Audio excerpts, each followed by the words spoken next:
السلام علیکم ورحمۃ اللہ وبرکاتہ۔ آج سورۃ المومنون میں ہم امبرالوجی پہ پڑھیں گے، دا کیریکٹرسٹکس، وہ امبرالوجی پہ پڑھیں گے کہ انسان کی تخلیقی مراحل، biological stages of human creation. سورۃ المومنون کی آیت 14 میں بھی اللہ تعالیٰ نے بتایا ہے، اور ارشاد باری تعالیٰ سورۃ الحج آیت 5 میں بھی ہے۔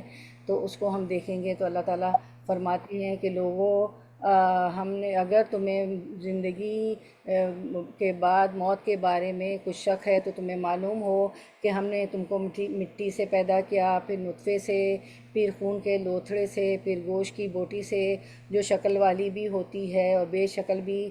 یہ ہم اس لیے بتا رہے ہیں تاکہ تم پر حقیقت واضح کر دیں کہ ہم جس نطفے کو چاہتے ہیں ایک وقت خاص تک رحموں میں ٹھہراتے ہیں، مادر رحمت میں، ماں کے ووم میں، پھر تم کو ایک بچے کی صورت میں نکال لاتے ہیں، پھر تمہیں پرورش کرتے ہیں تاکہ تم اپنی پوری جوانی کو پہنچو، اور تم میں سے کوئی پہلے ہی واپس بلا لیا جاتا ہے، کوئی بدترین عمر کی طرف پھیر دیا جاتا ہے، تاکہ سب کچھ جاننے کے بعد پھر کچھ بھی نہ جانے۔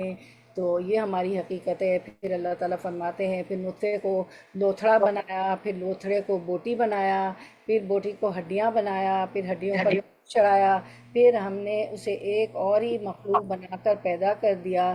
بس بڑا بابرکت ہے جو سب بنانے والا، بہتر جاننے والا ہے۔ فتبارک اللہ احسن الخالقین۔ تو انشاءاللہ ہم شروع کرتے ہیں سورۃ المومنون آیت 12 سے۔ تو دیکھیں یہ ہے ہماری حقیقت۔ امبریولوجی پہ ہم پڑھیں گے، جانیں گے، سمجھیں گے انسان کے تخلیقی مراحل، کس مرحلوں سے گزر کے انسان کو اللہ نے بنایا۔ نحمدہ و نصلی علی رسولہ الکریم، اما بعد فاعوذ باللہ من الشیطان الرجیم، بسم اللہ الرحمن الرحیم۔ ربی اشرح لی صدری ویسر لی امری واحلل عقدۃ من لسانی یفقہوا قولی۔ ربی زدنا علما، ربی زدنا علما، ربی زدنا علما۔ اللہم فقہنا فی الدین، اللہم انفعنا بما علمتنا وعلمنا ما ینفعنا وزدنا علما، آمین یا رب العالمین۔ سورۃ المومنون ہے، آپ کو پتہ ہے، اور ہمارا 18 جز ہے۔ تو جو ہے ہم شروع کرتے ہیں۔ اور سورۃ المومنون کے آپ دیکھ رہے ہیں کہ آپ سب نے فرمایا مجھ پر سورۃ المومنون قد افلح المؤمنون کی 10 آیتیں نازل ہوئی ہیں، جو ان پر عمل کرتا رہے گا وہ جنت میں جائے گا۔ تو یہ ہم نے پڑھ چکے تھے 11 تک۔ انشاءاللہ اب آگے ہم بڑھتے ہیں آیت نمبر 12 سے۔ تو 12 اور 13 کا ورڈ ٹو ورڈ، ہاں 12 کو ہم کر لیں گے، میں 13 اور 14 کا ورڈ ٹو ورڈ ٹرانسلیشن ہم ساتھ کر کے تفسیر کریں گے۔ پہلے 12 کر لیتے ہیں انشاءاللہ۔ قد افلح جز 12، جز 18 وَلَقَدْ خَلَقْنَا، و اور لا البتہ، قد تحقیق، و اور البتہ تحقیق، خلقنا پیدا کیا ہم نے، الانسانہ انسان کو، من سلالۃ ست نچوڑے، من تین مٹی کی ست سے نچوڑی ہوئی کے۔ رواں ترجمہ، یقیناً ہم نے انسان کو مٹی کی ست سے، مٹی کے جوہر سے پیدا کیا۔ رننگ ٹرانسلیشن تھا یہ، یعنی مٹی سے پیدا کرنے کا مطلب ابو بشر حضرت آدم علیہ السلام کی مٹی سے پیدائش ہے، یا انسان جو خوراک بھی کھاتا ہے وہ سب مٹی سے ہی پیدا ہوتی ہے۔ آپ کھاد کہاں ڈالتے ہیں؟ مٹی میں ڈالتے ہیں نا ہم لوگ۔ وَلَقَدْ خَلَقْنَا الْإِنسَانَ مِنْ سُلَالَةٍ مِّن طِينٍ، یقیناً ہم نے انسان کو مٹی کے جوہر سے پیدا کیا۔ کھاد ہم مٹی میں ڈالتے ہیں، پھر وہ ہے اس میں بیج بوتا ہے کسان، ہر طرح کی نباتات، فروٹ، ساری چیزیں، انسان کا خوراک کہاں سے آتی؟ مٹی سے آتی۔ پھر وہ اس کو سینچتا ہے، پھر وہ پانی دیتا ہے اس کو، تو پھر کیا ہوتا ہے کہ تمام جو ہے پیداوار اگتی ہے۔ تو ہم نے آدم علیہ السلام کو مٹی سے پیدا کیا، یا انسان جو خوراک بھی کھاتا ہے وہ سب مٹی سے ہی پیدا ہوتی ہے۔ اس اعتبار سے اس نطفے کی اصل جو خلقت ہے، انسان کا باعث بنتا ہے مٹی ہی ہے، ٹھیک ہے، مٹی ہی سے سب کچھ بنتا ہے۔ پھر اللہ تعالیٰ، اب آگے ہم آیت نمبر 13 اور 14 کا ورڈ ٹو ورڈ ٹرانسلیشن ساتھ کر لیتے ہیں انشاءاللہ۔ ثم پھر جالنا بنایا نا ہم نے ہو اسے، پھر بنایا ہم نے اسے نطفتن نطفہ، من قرار مکین، ایک محفوظ ٹھکانے میں۔ رواں ترجمہ، نہیں، پھر ہم ورڈ ٹو ورڈ ٹرانسلیشن 14 کا بھی کر لیتے ہیں انشاءاللہ، 14 کا بھی کر لیتے ہیں۔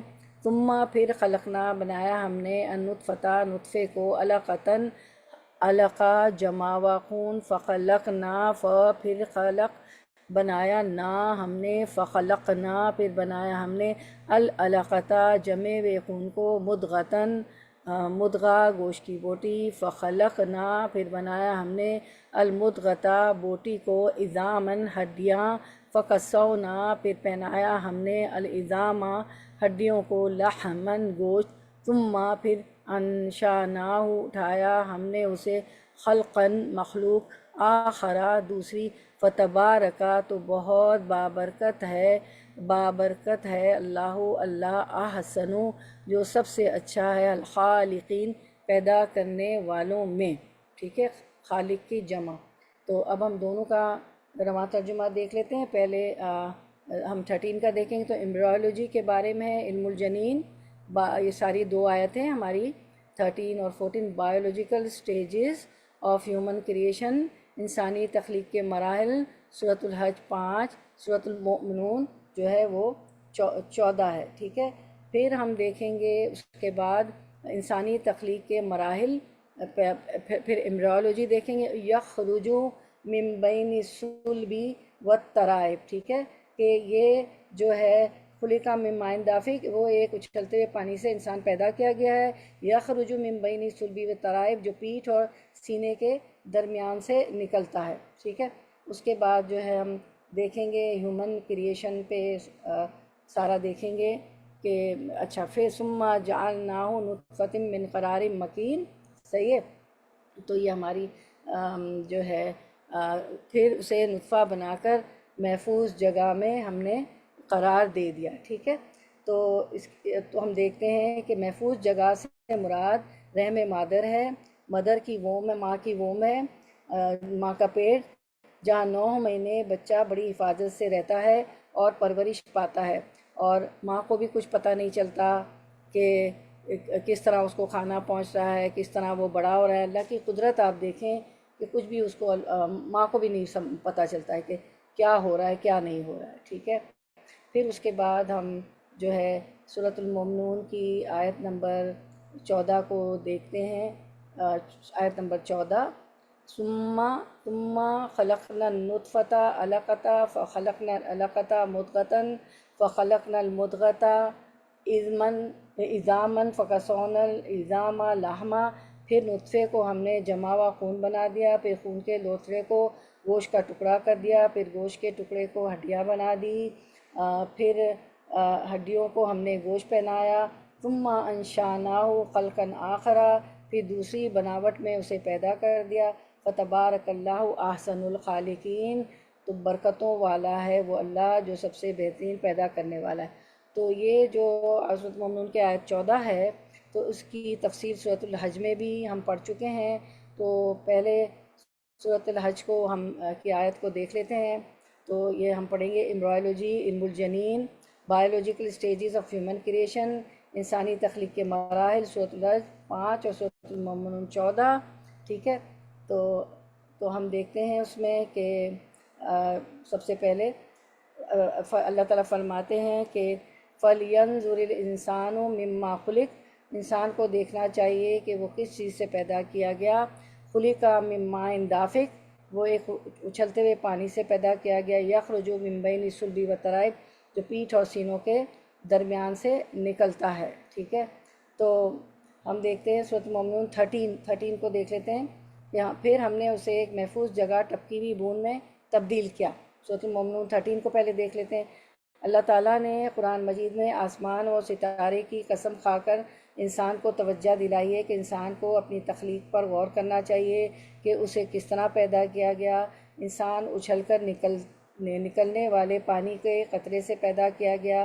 یہ اچھل کر نکلنے والا قطرہ کہاں سے نکلتا ہے، اس کی وضاحت فرمائی کہ یہ کہاں سے نکلتا ہے۔ سورۃ الطارق آیت نمبر 7، یخرج من بین الصلب والترائب، جو پیٹھ اور سینوں کے درمیان سے نکلتا ہے۔ یہ مرد کی پشت اور عورت کی چھاتی کی ہڈیوں سے نکلتا ہے۔ پھر عورت کے رحم میں مخصوص جگہ پہنچ کر ایک مدت تک ٹھہر جاتا ہے، ٹھیک ہے۔ تو فَلْيَنْظُرِ الْإِنسَانَ مِمَّا خُلِقَ، سورۃ الطارق آیت نمبر 6۔ انسان کو دیکھنا چاہیے کہ وہ کس چیز سے پیدا کیا گیا۔ خُلِقَ مِن مَاءٍ دافق، وہ ایک اچھلتے ہوئے پانی سے پیدا کیا گیا۔ یخرج من بین الصلب والترائب، جو پیٹھ اور سینے کے درمیان سے نکلتا ہے۔ اب ہم دیکھ لیتے ہیں ایمبرائیولوجی، ٹھیک ہے، ایمبرائیولوجی کو دیکھ لیتے ہیں۔ یخرج بین الصلب والترائب، جو پیٹھ اور سینے کے درمیان سے نکلتا ہے۔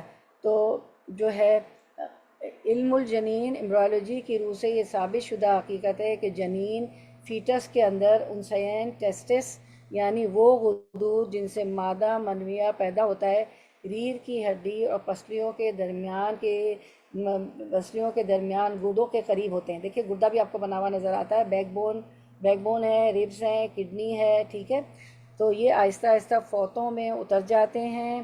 یہ عمل ولادت سے پہلے اور بعض اوقات اس کے کچھ بعد ہوتا ہے، لیکن پھر بھی ان کے اعصاب اور رگوں کا منبع ہمیشہ وہی مقام ہے، بین الصلب والترائب۔ آپ دیکھ رہے ہیں گردہ اور ساری اس کی تصویر، پسلی کی، بیک بون کی، کڈنی کی، بلکہ ان کی شریان آرٹری پیٹھ کے قریب شہرک اورٹا سے نکلتی ہے۔ اورٹا کیا ہے؟ ٹیمپریچر کنسٹرینٹ از کی سے نکلتی ہے اور پورے پیٹ کا سفر طے کرتی ہے۔ ٹیمپریچر دیکھیں، ٹیمپریچر دکھایا گیا، ہاٹ اور کول ہوتا ہے۔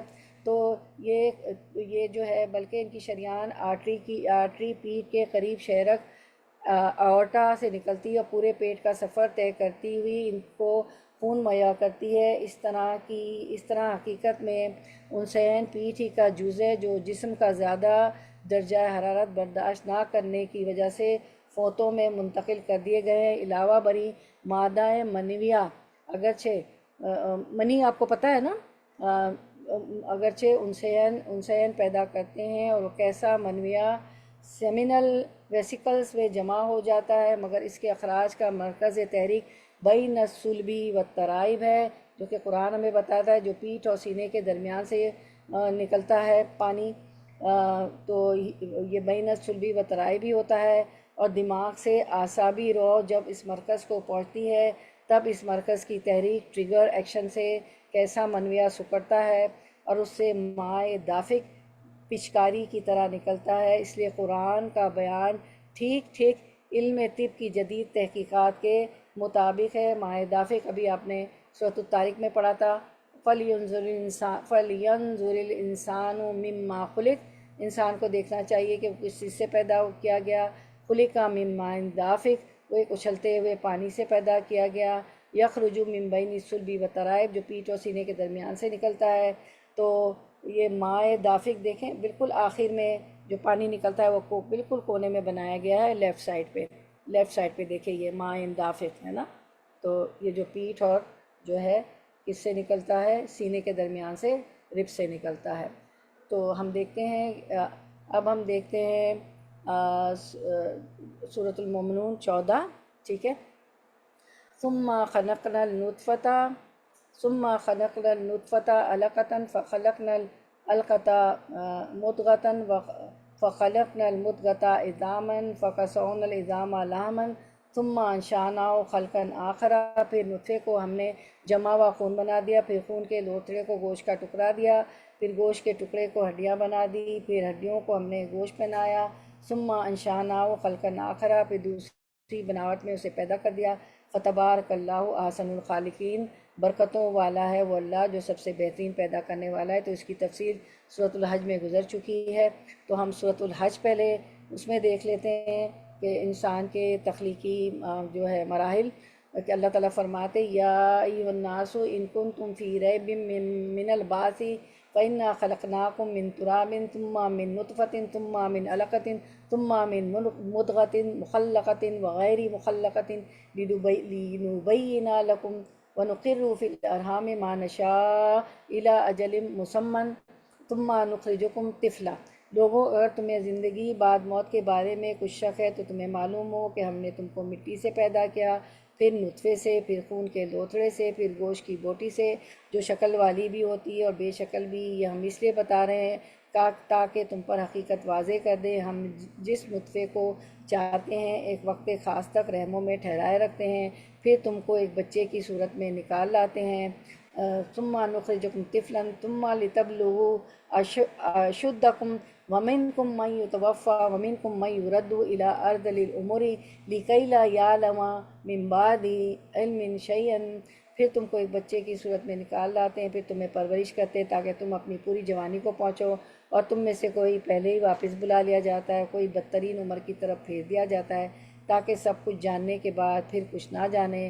اور تم دیکھتے ہو کہ زمین سوکھی پڑی ہے، پھر جہاں ہم نے اس پر مے برسایا کہ یکایک وہ بھپک اٹھی اور پھول گئی، اور اس نے ہر قسم کی خوش منظر نباتات اگلنی شروع کر دی۔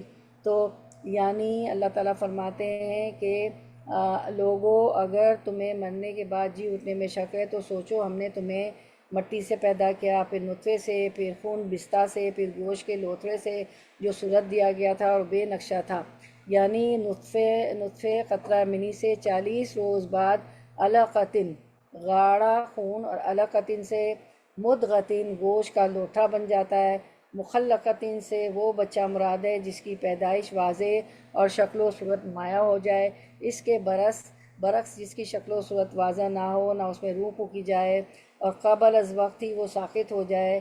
جیسے صحیح حدیث میں بھی رحم مادر کی ان کیفیات کا ذکر کیا گیا ہے۔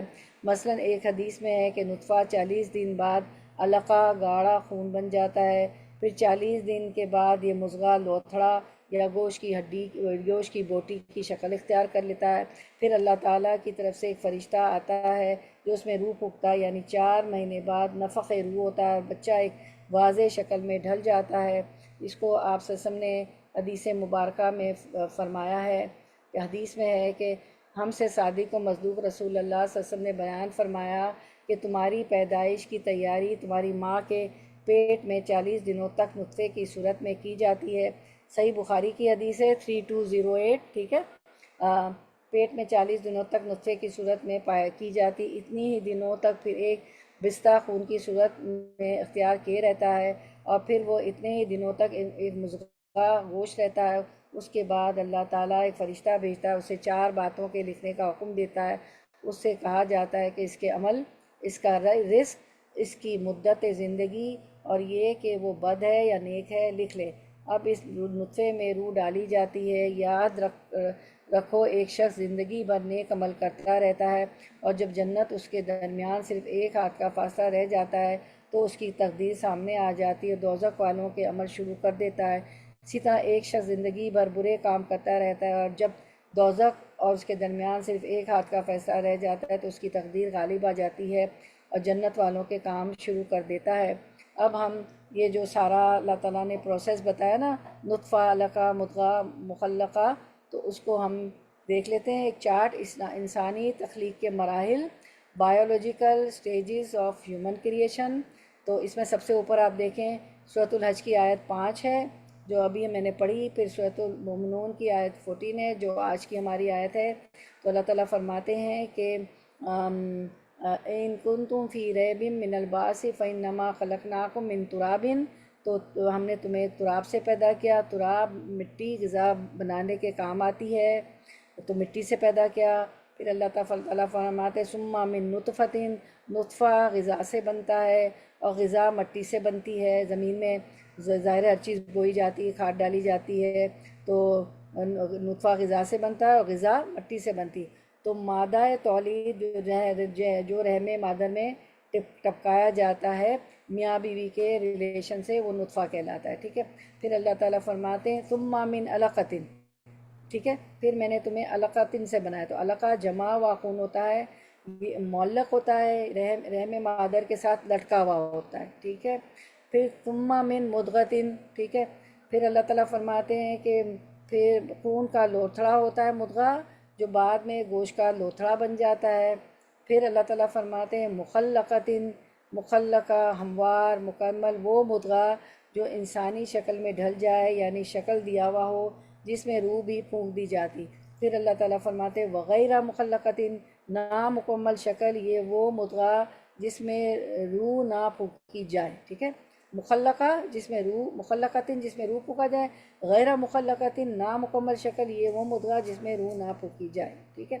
پھر ہمیں سورۃ المومنون کی آیت 12 میں پتہ چلتا ہے سلالۃ من طین، یعنی مٹی کے جوہر سے۔ اس کے بعد سورۃ المومنون آیت 14 میں ہم دیکھتے ہیں ثم خلقنا النطفۃ علقۃ فخلقنا العلقۃ مضغۃ فخلقنا المضغۃ عظاما، ٹھیک ہے۔ تو عظامن کیا ہے؟ ہڈیاں ہیں، ٹھیک ہے۔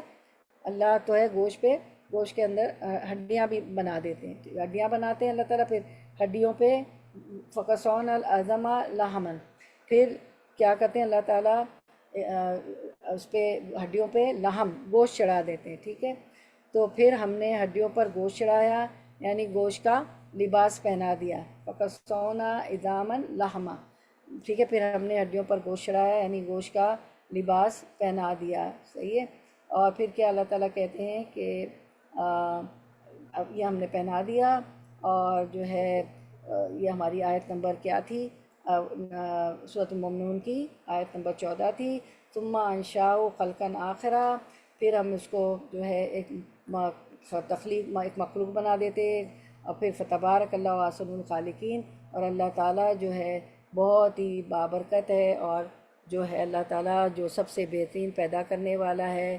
پھر اس کو ہم دوسری بناوٹ میں اس کو پیدا کر دیا، ثم انشأناه خلقا آخرا، پھر دوسری بناوٹ میں اس کو پیدا کر دیا۔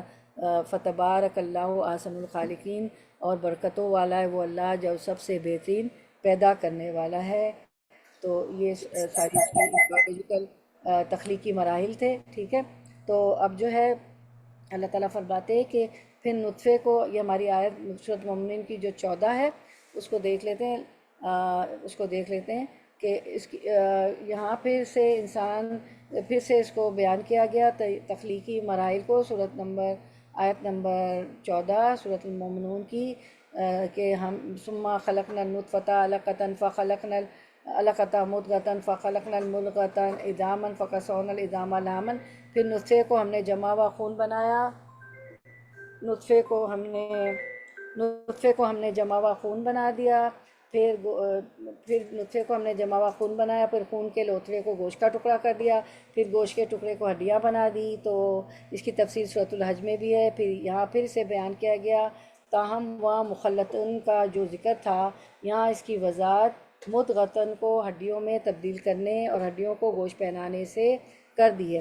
مدغتن گوشت کی ہڈیوں سے تبدیل کرنے کا مقصد انسانی ڈھانچے کو مضبوط بنیادوں پر کھڑا کرنا ہے، کیونکہ محض گوشت میں تو کوئی سختی نہیں ہوتی، پھر اگر اسے ہڈیوں کا ڈھانچہ ہی رکھا جاتا تو انسان میں وہ حس و رعنائی نہ آتی جو ہر انسان کے اندر موجود ہے۔ اس لیے ہڈیوں پر ایک خاص تناسب اور مقدار سے گوشت چڑھا دیا جاتا ہے، کہیں کم اور کہیں زیادہ، تاکہ قد و قامت میں غیر موزونیت اور بھدا پن پیدا نہ ہو، بلکہ حسن و جمال کا ایک پیکر اور قدرت کی تخلیق کا ایک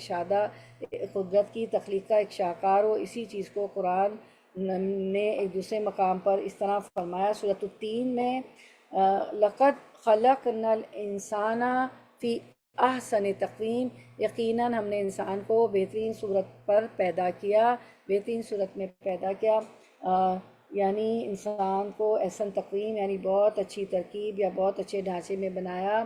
پھر اس کے بعد اللہ تعالیٰ فرماتے ہیں کہ کیا ثم انشأناہ خلقا آخرا، پھر دوسری بناوٹ میں اسے پیدا کر دیا۔ اس سے مراد وہ بچہ ہے جو 9 مہینے کے بعد ایک خاص شکل و صورت لے کر ماں کے پیٹ سے باہر آتا ہے، اور حرکت و اضطراب کے ساتھ دیکھنے اور سننے اور ذہنی قوتیں بھی ساتھ ہوتی ہیں۔ پھر اللہ تعالیٰ فرماتے ہیں کہ فتبارک اللہ احسن الخالقین، برکتوں والا ہے وہ اللہ جو سب سے بہترین پیدا کرنے والا ہے۔ خالقین یہاں ان صالحین کے معنی میں جو خاص مقداروں میں اشیاء کو جوڑ کر کوئی ایک چیز تیار کرتے ہیں، یعنی ان تمام صنعت گروں میں اللہ جیسا بھی کوئی صنعت گر ہے جو اس طرح کی صنعت کاری کا نمونہ پیش کر سکے جیسے کہ انسان کو بنایا ہے، جو اللہ تعالیٰ نے انسانی پیکر کی صورت میں پیش کیا ہے۔ سبحان اللہ، پس سب سے زیادہ خیر و برکت والا وہ اللہ ہی ہے جو تمام صنعت کاروں سے بڑا اور سب سے اچھا صنعت کار ہے۔ اب اگر انسان ذرا سا بھی غور کرے کہ کس طرح ایک حقیر پانی کی بوند سے، نطفے سے اس کی زندگی کا آغاز ہوا، اور مختلف مراحل طے کرانے کے بعد اللہ تعالیٰ نے اسے کیا سے کیا بنا دیا، تو بے اختیار اس کی زبان سے یہ الفاظ نکلتے ہیں سورۃ المومنون کی جو ہمارے الفاظ یہ ہے آیت، فَتَبَارَكَ اللَّهُ أَحْسَنُ الْخَالِقِينَ۔ فتبارک اللہ احسن الخالقین، یعنی اللہ تعالیٰ کی ذات مقدس کس قدر خیر و خوبی والی اور حکمتوں اور قدرتوں والی ہے، جس نے انسانی تخلیق کا آغاز منی سے یا نطفے سے کیا، پھر مختلف مراحل طے کرا کر ماہر العقل طریقوں سے اسے ایک باشعور اور صاحب ارادہ اختیار انسان بنا دیا۔ واضح رہے کہ تبارک کا لفظ عموماً اللہ تعالیٰ سے مخصوص ہے اور ان خیر کے کاموں کے سلسلے میں آتا ہے جو صرف اللہ تعالیٰ سے مختص ہے۔ اب ہم کچھ حدیث دیکھ لیتے ہیں۔ عائشہ رضی اللہ عنہ بیان کرتی ہے کہ رسول اللہ صلی اللہ علیہ وسلم نے فرمایا، ملائکہ کو نور سے پیدا کیا ہے اور جنوں کو بھڑکتی ہوئی آگ سے اور آدم کو مٹی سے پیدا کیا گیا ہے۔ ایک اور حدیث مبارکہ ہے، حضرت ابو موسیٰ اشعری رضی اللہ عنہ بیان کرتے ہیں کہ رسول اللہ صلی اللہ علیہ وسلم نے فرمایا کہ اللہ تعالیٰ نے آدم علیہ السلام کو مٹی کی ایک مٹھی سے پیدا کیا، اسی لیے آدم کی اولاد زمین کی رنگت کے مطابق ہے، بعض ان میں سے سرخ ہیں اور بعض سفید ہیں، بعض سیاہ ہیں، ان میں سے کچھ آرام اور سکون سے زندگی بسر کرنے والے ہیں، کچھ غم زدہ ہیں، کچھ برے ہیں اور کچھ نیک ہیں۔ ٹھیک ہے، تو یہ ہماری حدیث تھیں۔ پھر ہم دیکھ لیتے ہیں کہ تخلیق انسانی کی ابتدائی مراتب جو قرآن مجید میں بیان کیے گئے ہیں، ان کی سلسلہ وار ترتیب مختلف مقامات کی تصریحات کو جمع کرنے سے یہ معلوم ہوتی ہے۔ تو یہ 12 ہیں، ہم نے آیتیں ہیں ہمارے پاس۔ تو نمبر 1، کمثلی آدم خلقہ من تراب، مثال آدم کی سی ہے کہ اللہ نے اسے مٹی سے پیدا کیا، سورۃ آل عمران آیت 59۔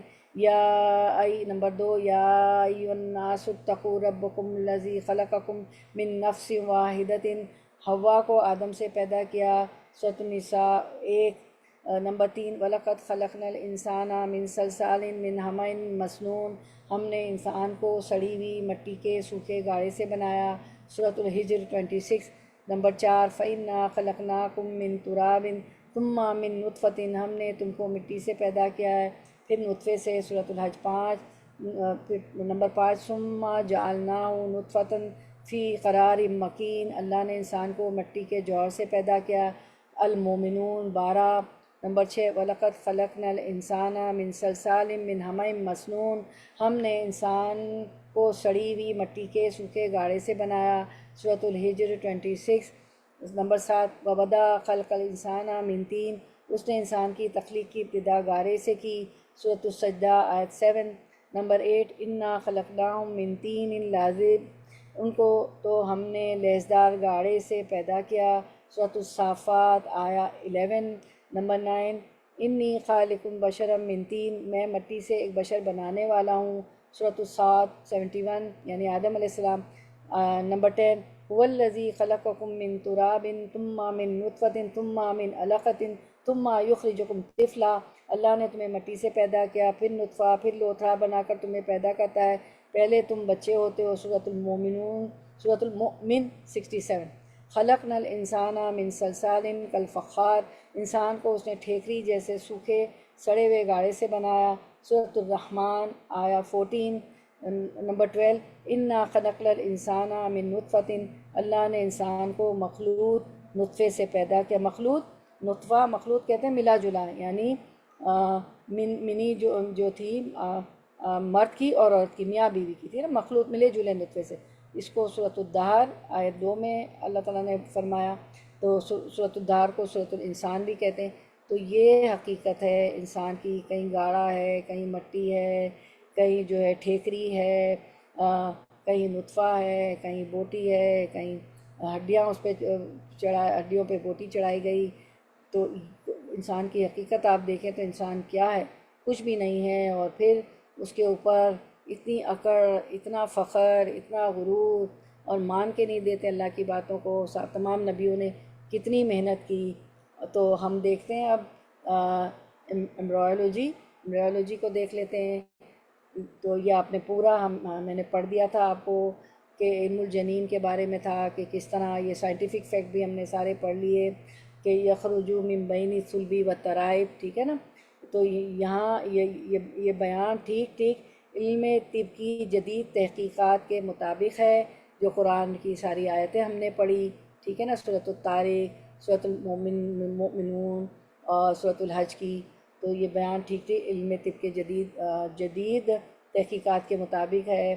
پھر اس کے بعد یہ جو biological stages of human creation ہے، انسانی تخلیق کے مراحل، تراب، نطفہ، علقہ، مضغہ، مخلقہ، غیر مخلقہ، سلالۃ من طین، عظاما لحما، ساری ہم نے تفصیل کر لی سورۃ الحج اور سورۃ المؤمنون آیت 14 سے. ٹھیک ہے. یہ بھی ہم نے. تو یہ حقیقت ہے. تو یہ تھا ہمارا ایمبرائیولوجی، علم الجنین، biological stages of human creation, انسانی تخلیق کے مراحل، سورۃ الحج 5، سورۃ المؤمنون 14 اور ہم نے کافی صورتوں دیکھ لی، 12 پوائنٹس اس کے اور صورتوں کے بھی ہم نے دیکھ لیے. اور جو ہے سورۃ الطارق میں بھی ہم نے سب جان لیا. تو اللہ تعالیٰ ہمیں پہچان دے کہ ہم کیا ہیں، ہماری حقیقت کچھ بھی نہیں ہے. اور جو ہے اللہ فخر، غرور، تکبر اور ان سب چیزوں سے بچائے، اور پھر اسی مٹی سے پیدا ہوئے اور اسی مٹی میں چلا جانا ہے. یہ حقیقت ہے انسان کی، کچھ بھی نہیں ہے ہم. چلیں اب ہم آگے چلتے ہیں انشاءاللہ آیت نمبر 15 کی طرف. ثم انکم بعد ذالک لمیتون، ثم پھر انکم بے شک تم بعد ذالک اس کے بعد لمیتون ضرور مرنے والے ہو. رواں ترجمہ پھر اس کے بعد تمہیں ضرور مرنا ہوگا. یہ ساری تخلیق کے مراحل اللہ تعالیٰ نے بتا کے فرمایا کہ تمہیں جوانی تک پہنچاتا ہوں، پھر بڑھاپے ارذلیل عمر تک پہنچتے ہو، پھر جو ہے ایسی ارذلیل عمر ہوتی کہ لیکیلا مال جو کچھ تم جانتے ہو وہ بھی نہ جانو. ہم دیکھتے ہیں نا کیسے کیسے بوڑھے ہوتے ہیں، بھول جاتے ہیں، ریپیٹیٹیو ہو جاتے ہیں، بہت ریپیٹیشن کرتے ہیں. اولاد بھی تنگ آ جاتی ہے. اگر نیک اولاد ہوتی تو تنگ نہیں آتی. ایک ماں جو ہے ایک بچہ بولنے لگتا ہے، ایک ہی بات 100 بار کرتا ہے تو والدین خوش ہوتے ہیں، ہنستے ہیں، ارے ہمارا بچہ بولنے لگا. اور وہی ماں باپ جو اتنا برداشت کر رہے تھے اور جو ہے بار بار ریپیٹ کرے تو بچے عاجز آ جاتے ہیں. استغفر اللہ استغفر اللہ. تو یہ ہے انسان کی حقیقت. بھول جاتا ہے، ریپیٹیشن کرتا ہے، یا کوئی بیماریوں میں ہو جاتا ہے مبتلا. بوڑھے لوگ، بوڑھے والدین، تو پھر کیا ہوتا ہے کہ اس کو بھاری پڑ جاتا ہے. نیک اولادوں کو تو بھاری نہیں پڑتا، وہ سمجھتے کہ ہماری جنت ہے. بہت ان کے لیے مشکلات ہو جاتی ہیں. تو ایک ماں 100 بچے کو سنبھال لیتی ہے، لیکن 3-4 بچے یا ایک بچہ ایک ماں کو ماں باپ کو نہیں سنبھال سکتا ہے. پھر کیا ہوگا ان سب کے بعد ثم انکم بعد ذالک لمیتون، پھر اس کے بعد تمہیں ضرور مرنا ہوگا.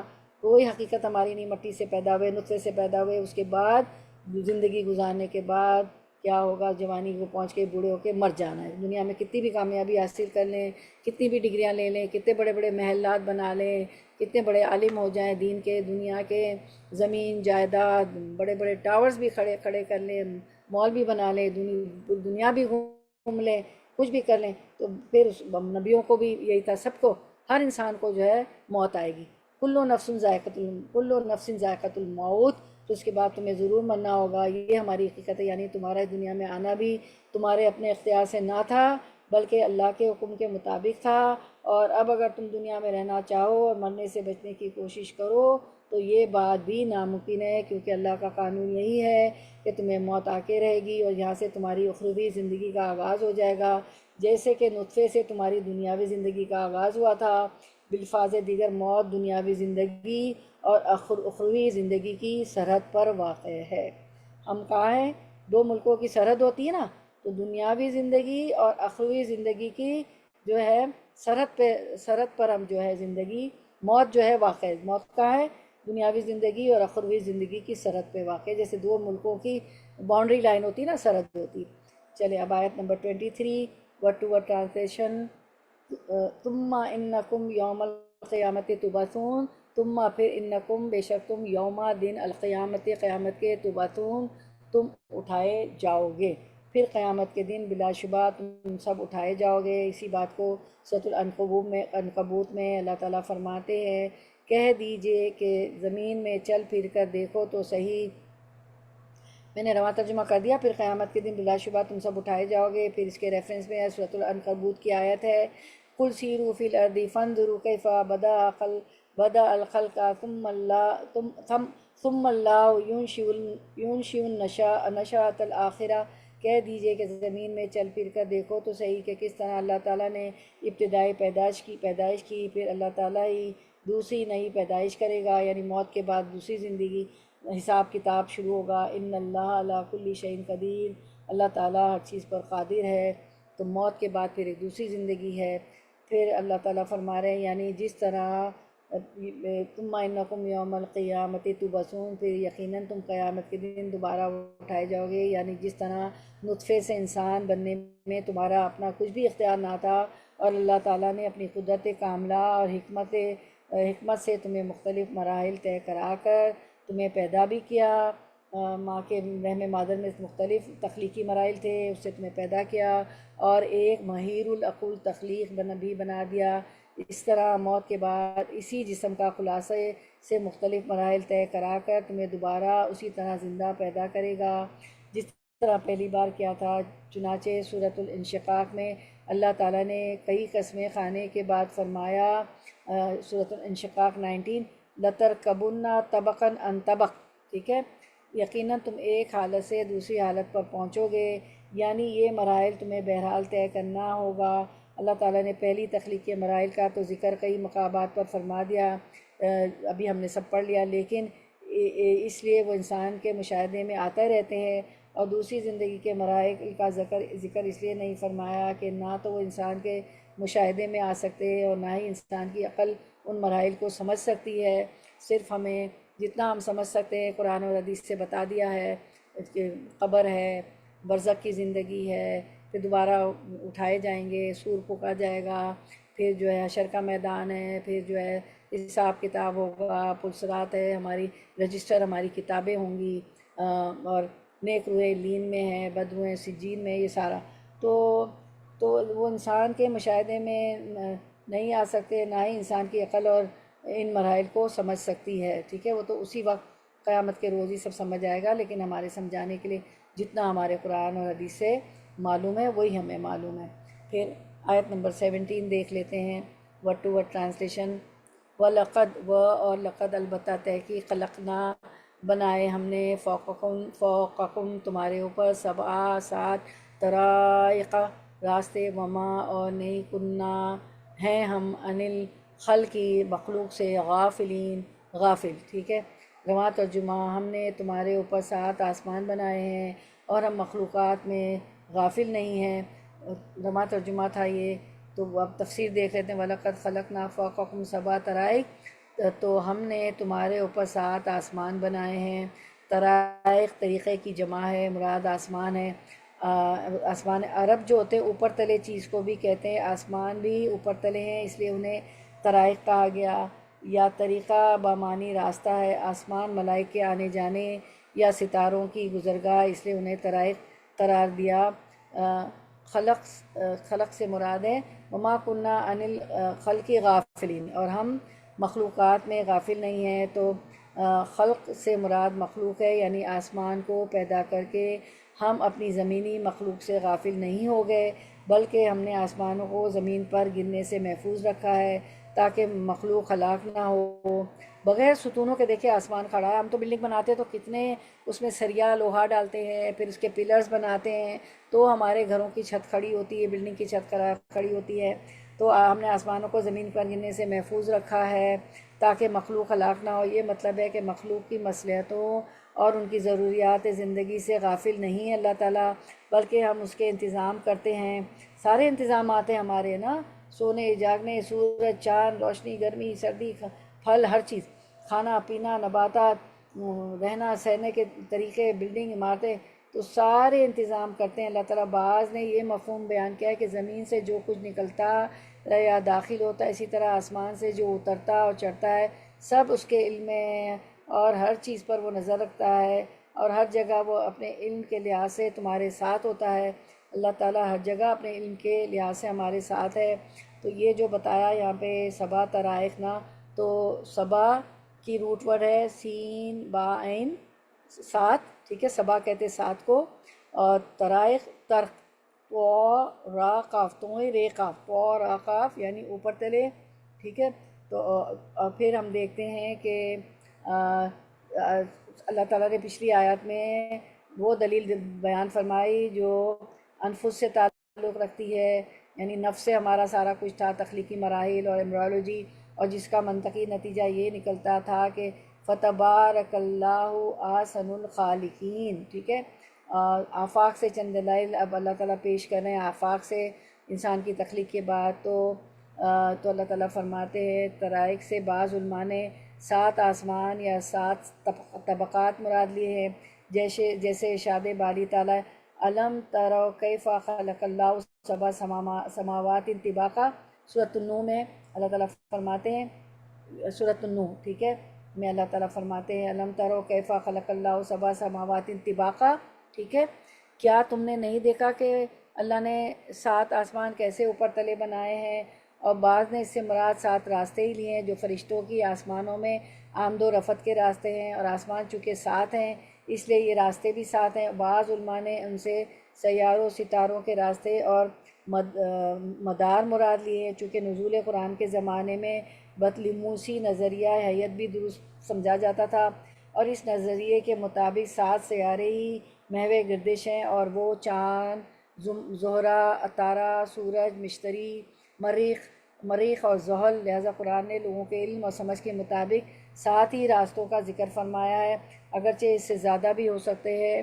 اور اللہ تعالیٰ فرماتے ہیں وَلَقَدْ خَلَقْنَا فَوْقَكُمْ سَبْعَ طَرَائِقَ، تو فوقکم یعنی تمہارے اوپر کے ایک معنی تو وہی ہے جو عام فہم ہے، اور دوسرا مطلب یہ ہے کہ آسمانوں کی یا سیاروں یا ان کی مداروں کی تخلیق تمہاری تخلیق سے بہت بلندر اور بڑی چیز ہے۔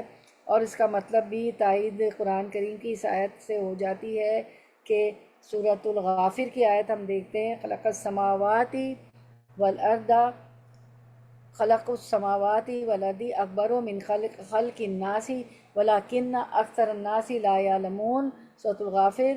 آسمانوں و زمین کا پیدا کرنا لوگوں کے پیدا کرنے کی نسبت بڑا کام ہے، لیکن اکثر لوگ نہیں جانتے، یعنی ہم اپنی مخلوق کو پیدا کرنے کے بعد اس کے مستقل نگہداشت بھی کرتے رہتے ہیں، کیونکہ جس چیز سے بھی کام لیا جائے وہ کسی نہ کسی وقت بگڑ بھی جاتی، اس کی چال اور اس کے کام میں فرق آ جاتا ہے، اور اگر بر وقت اس کی نگہداشت نہ کی جائے تو وہ خراب اور تباہ بھی ہو جاتی ہے۔ اور ہم دیکھتے ہیں کہ کائنات کا نظام اتنا مربوط اور منظم ہے کہ اس میں ذرہ برابر بھی فرق نہیں آیا اور نہ کہیں ٹکراؤ پیدا ہوتا ہے، جو اس بات کی قوی دلیل ہے کہ اس کائنات کا کوئی ایسا منتظم موجود ہے جو اپنی اس عظیم مجسہ مخلوق کی ہمہ وقت کڑی نگہداشت کر رہا ہے۔ کبھی ایسا نہیں ہوا کہ سورج اپنے وقت پہ نہ نکلا ہو، چاند پہلے آ گیا ہو یا سورج پہلے آ گیا ہو، ہر چیز جو ہے اللہ تعالیٰ اپنے وقت پہ چلا رہے کائنات کو، ایسا منتظم رکھا ہوا ہے اللہ تعالیٰ نے، اور اس کی ہمہ وقت کڑی نگہداشت بھی اللہ تعالیٰ کر رہے ہیں، فرما رہے ہیں، ٹھیک ہے۔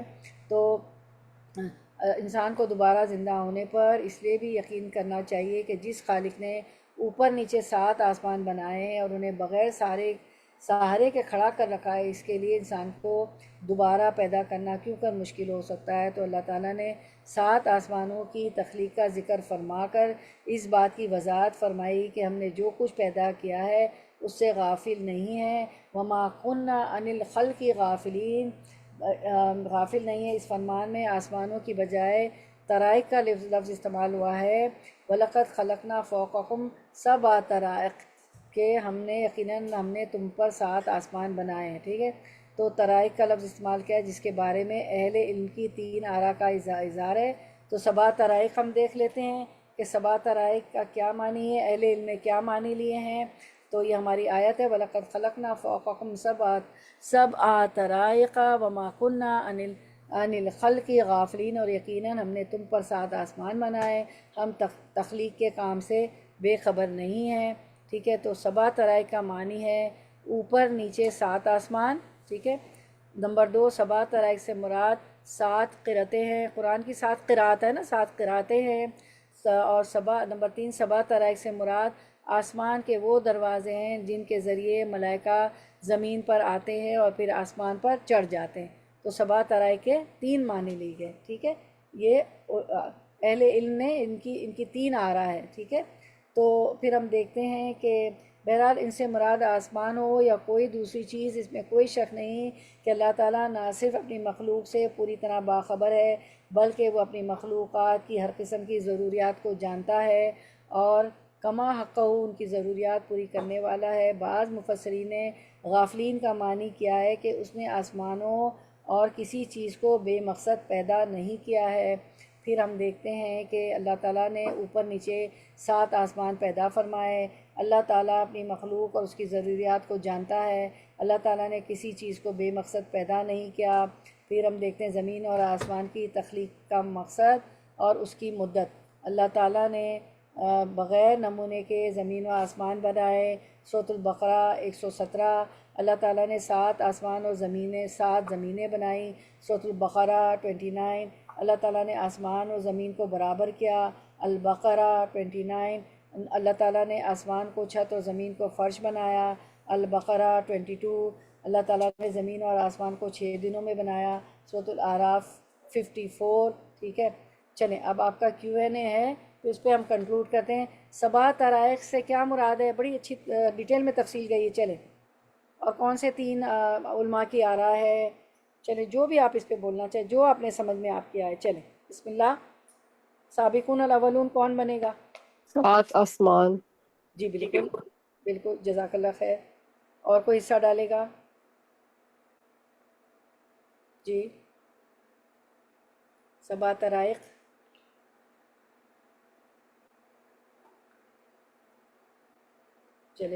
چلیں ہم دیکھ لیتے ہیں. 7 طرائق سے کیا مراد ہے؟ سین با عین روٹ ورڈ ہے 7. 7 طرائق تو را قاف طرقہ اوپر تلے. اس سے مراد 3 معنی ہیں. ٹھیک ہے، تو لیکن یہاں ہمارے Q&A میں جو ہے 2 معنی لکھے گئے ہیں. تو 7 طرائق کے 3 معنی. پہلا یہ تھا کہ اوپر سے نیچے 7 آسمان. ٹھیک ہے، اب چلے وہ اسکرین پہ پھر سے دکھا دیتے ہیں آپ کو. نمبر 2، 7 طرائق سے مراد 7 قراتیں ہیں قرآن کی. 7 قرات ہے نا قرآن کی. نمبر 3، 7 طرائق سے مراد آسمان کے وہ دروازے ہیں جن کے ذریعے ملائکہ زمین پر آتے ہیں اور پھر آسمان پر چڑھ جاتے ہیں. چلے بارک اللہ فی علم. تو آپ کا ٹائم بھی اینڈ ہو گیا. تو ہم انشاءاللہ آیت نمبر 18 سے وینسڈے کو شروع کریں گے. اللہم وقفنا لما تحب و ترضی. یا اللہ ہمیں توفیق دے کہ ہم وہ عمل کریں جس سے آپ محبت کرتے ہیں اور جس سے آپ راضی ہوتے ہیں. آمین یا رب العالمین. ربنا تقبل منا انک انت السمیع العلیم وتب علینا انک انت التواب الرحیم. سبحان ربک رب العزت عما یصفون وسلام علی المرسلین والحمد للہ رب العالمین. وآخر دعوانا ان الحمد للہ رب العالمین. سبحانک اللہم وبحمدک نشہد ان لا الہ الا انت نستغفرک ونتوب الیک. السلام علیکم ورحمۃ اللہ وبرکاتہ. اور یہ وعلیکم السلام ورحمۃ اللہ وبرکاتہ. جزاکم ایمبرائڈری ہے، اللہ خیرا بڑی اچھی بات ہے. ایمبرائڈری اسمال ویڈیو بھی، چھوٹی ویڈیو بھی ایڈٹ ہو جائے گی تو اس کو بھی فارورڈ کیجیے گا. مجھے پتہ ہے آپ لوگ کرتے ہیں اور انشاءاللہ ہم جو ہے چلے آپ میں سے کوئی جلدی سے. ہماری بہن کہہ رہی تھیں اس کا ہماری 6 صفات اللہ تعالیٰ نے اس میں بتائی تھی نا سورۃ المومنون میں.